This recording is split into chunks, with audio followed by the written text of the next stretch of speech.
Hi అండి, welcome back to my channel Suhan's routine blogs. ఈరోజు అయితే మనం సున్నుండలు ఎలా చేయాలో చూద్దాము. ఫస్ట్ అయితే 3 కప్పులు అయితే నేను మినపప్పు అయితే తీసుకున్నాను. నెక్స్ట్ వైట్ మినపగుండ్లు అయితే తీసుకున్నాను 1 కప్పు.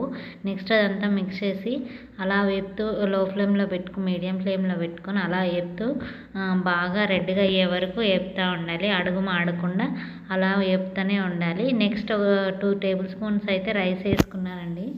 రైస్ వేసుకోవడం వల్ల అయితే మనకు తినేటప్పుడు పళ్ళకి అంటుకోకుండా ఉంటుంది. సో అందుకని చెప్పేసి రైస్ వేసుకున్నాను. ఇది మొత్తం బాగా వేగిన తర్వాత చల్లారిన తర్వాత బెల్లం ఈలోపు నేను 3 కప్స్కి అయితే బెల్లం 1 కప్పు తీసుకున్నాను. అది స్వీట్ ఎక్కువ ఉంటుందని చెప్పేసి నేనైతే 1 కప్పే తీసుకున్నాను. నెక్స్ట్ దీన్ని అంతా మిక్సీ పట్టేసుకున్నాను. కొంచెం గరుగ్గానే పట్టుకున్నానండి నేను.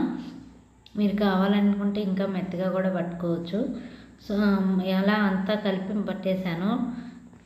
లాస్ట్లో అయితే కొంచెం అంతా పిండి ఉంచేసి బెల్లం అది పిండిని కలిపి మెత్తగా కలుపుకుంటా మెత్తగా అయ్యేంత వరకు అయితే పట్టేశాను మిక్సీ. ఇలా ఈ విధంగా పట్టుకున్నాను.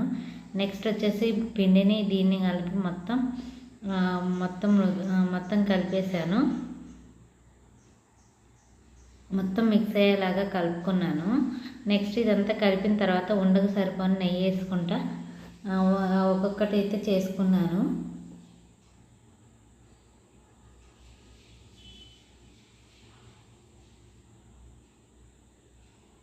ఈ విధంగా అయితే కలుపుకొని ఉండ చేసుకోవడానికి ఎంతైతే సరిపోతుందో దాన్ని కొంచెం కొంచెం వేసుకుంటా నేనైతే చేశానండి.